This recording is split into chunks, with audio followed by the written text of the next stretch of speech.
Welcome to our channel. Today we're diving into the breathtaking wonders of Sri Lanka. From ancient ruins to stunning beaches, this island nation has it all. Let's get started, man. Sri Lanka. It's one of those places you see photos of, you hear stories about, but until you're actually boots on the ground, breathing it all in, you just don't get the full picture. I've been wanting to make this trip happen for ages, to really explore what this island, this pearl of the Indian Ocean, is all about. It's not just about ticking off spots on a map, it's about the experiences, the people, the unexpected moments that really make a journey. This isn't going to be your typical travel guide, all polished and perfect. Nah, we're going real, we're going deep. I want to show you the Sri Lanka that I experienced, the raw beauty, the incredible history, the sometimes chaotic but always vibrant energy of this place. We're talking ancient cities carved into rock, wild elephants roaming free, forts that have stood for centuries, sacred temples pulsing with life, and beaches that look like they're straight out of a dream. It's a country of contrasts, and that's what makes it so fascinating. So, buckle up, because we're about to embark on an adventure. I've got my camera, a sense of curiosity, and a whole lot of ground to cover. My goal here is to share not just what I saw, but to give you a real taste of Sri Lanka, the kind that makes you want to pack your bags and see it for yourself. This is more than just a trip, it's a story, and I'm stoked to share it with you. Let's do this. Alright, first up, Sigiriya. You see pictures of this thing online, this massive rock monolith jutting out of the jungle, and it looks impressive. But let me tell you, standing at the base of it, craning your neck to see the top, it's a whole other level of woe. This isn't just a big rock, it's an ancient fortress, a palace in the sky, built by a king centuries ago. The sheer audacity of building something like this, way back then, without modern tech, mind-blowing.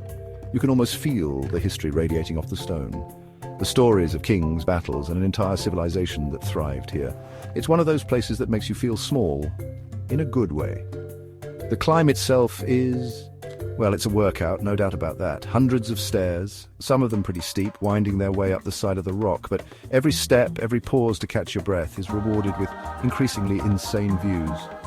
You see the jungle stretching out below, the water gardens, the sheer scale of the ancient city complex. Along the way, you pass by these incredible frescoes, the Sigiriya damsels, painted into sheltered pockets in the rock face. They've been there for over 1,000 years, still vibrant, still captivating. It's like walking through a living museum, exposed to the elements. Reaching the summit is a moment. You're sweaty, your legs are burning, but then you see it. The foundations of the palace, the bathing pools, the 360-degree panorama of Sri Lanka spreading out before you. It's breathtaking, literally. You can just imagine what it must have been like to live up here, to rule from this vantage point. It's more than just ruins. It's a testament to human ingenuity, ambition, and the enduring power of stories etched in stone. This place isn't just a tourist spot. It's an experience that sticks with you, a proper adventure.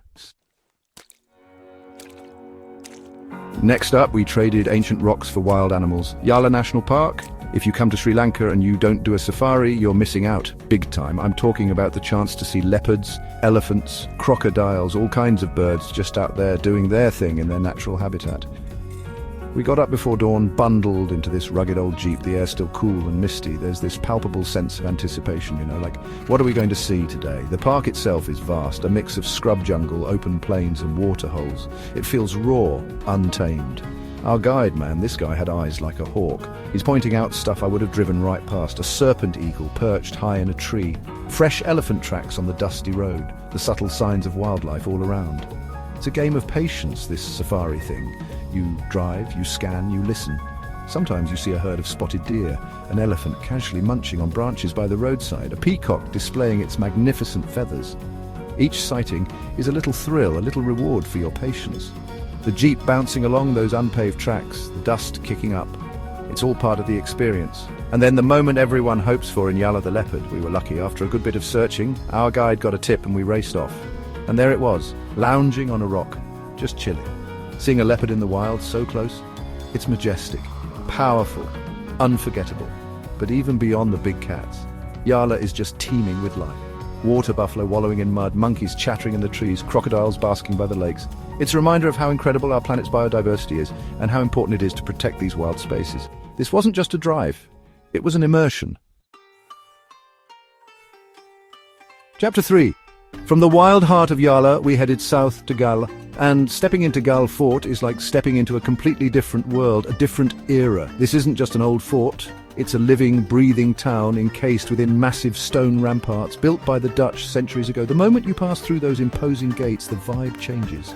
Cobblestone streets, colonial-era buildings with their characteristic gables and verandas, a sense of history just soaking into everything. It's got this incredible European feel, but with a distinctly Sri Lankan soul. Walking the ramparts is a must-do. On one side, you've got the historic buildings, the lighthouse standing guard. On the other, the endless expanse of the Indian Ocean crashing against the rocks. You can spend hours just strolling along, watching local kids fly kites, seeing fishermen cast their lines, soaking in the views. The history here is layered. Portuguese, then Dutch, then British, each leaving their mark. You can almost hear the echoes of colonial traders, soldiers and sailors who walked these same walls. It's a photographer's dream, every corner revealing a new, charming scene. But Gala Fort isn't just a museum piece. Inside the walls, it's bustling. Chic cafes, quirky boutiques, art galleries, little guest houses tucked away down quiet lanes. It's this amazing blend of old-world architecture and modern creative energy. We spent hours just getting lost in the labyrinthine streets, discovering hidden courtyards, grabbing amazing coffee, and just people watching. It's a place where you can feel the weight of history, but also the pulse of contemporary Sri Lankan life. Gala Fort isn't just a stop, it's a destination in itself, a place to slow down and absorb. Chapter 4.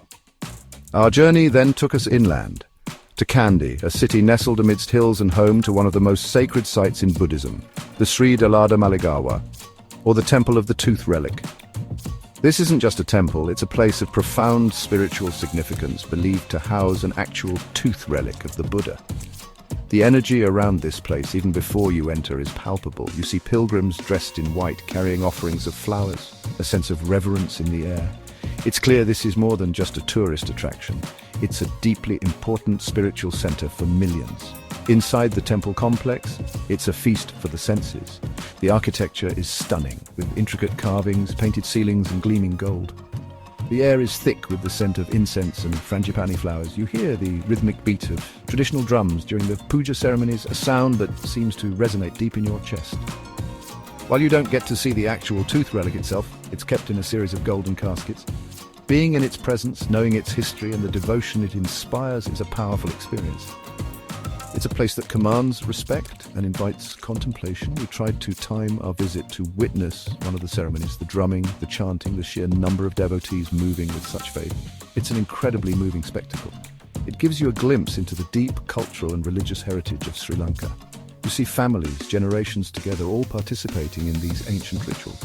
It's a reminder that faith and tradition are powerful forces that shape communities and connect people across time. The Temple of the Tooth is more than just a building. It's the spiritual heartbeat of Kandy and a cornerstone of Sri Lankan identity. Chapter 5. After all the history and spirituality, it was time for some serious beach vibes. And Marissa, on the south coast, did not disappoint. This place is what you dream of when you think tropical paradise, golden sand, turquoise water, palm trees swaying in the breeze. It's got the whole package, but Marissa is more than just a pretty beach. It's a hub for adventure, especially if you're interested in seeing some of the biggest creatures on the planet. Yeah, I'm talking about whales. This little coastal town is one of the best places in the world for whale watching. So, bright and early, we hopped on a boat heading out into the deep blue waters of the Indian Ocean. There's always that thrill of the unknown when you're looking for wildlife in its natural habitat. You're scanning the horizon, hoping for that telltale spout of water or the glimpse of a massive tail fluke, and then it happens. Seeing a blue whale, the largest animal on Earth, surface and dive, man, it's humbling. It's majestic. We saw dolphins leaping alongside the boat too. It's an experience that really connects you to the power and wonder of the ocean. Back on land, Marissa is all about that laid-back beach life. We spent our afternoons just chilling on the sand, maybe trying a bit of surfing on the gentle waves, grabbing fresh seafood from the little shacks right on the beach. And the sunsets here, absolutely epic. Every evening, the sky would just explode with color. It's the kind of place where you can truly unwind, reflect on all the incredible things you've seen across Sri Lanka, and just soak it all in. Marissa was the perfect way to cap off an unforgettable adventure, a real taste of island paradise. Thanks for watching. If you enjoyed this video, don't forget to like, comment and subscribe for more amazing content. See you in the next adventure. Seriously though, what an incredible journey Sri Lanka has been. From climbing ancient fortresses that touch the sky, to searching for elusive leopards in the wild, to wandering through centuries-old colonial towns and feeling the spiritual pulse of sacred temples, this island just kept surprising me.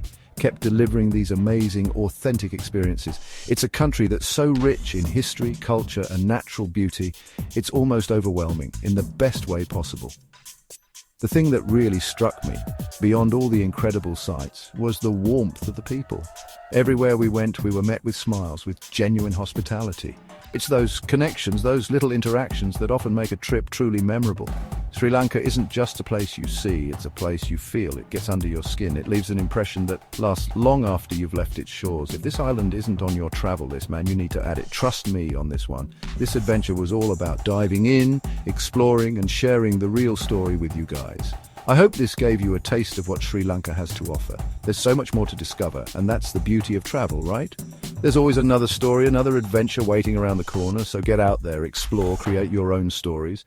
And until next time, keep doing, keep pushing, keep discovering. Peace out.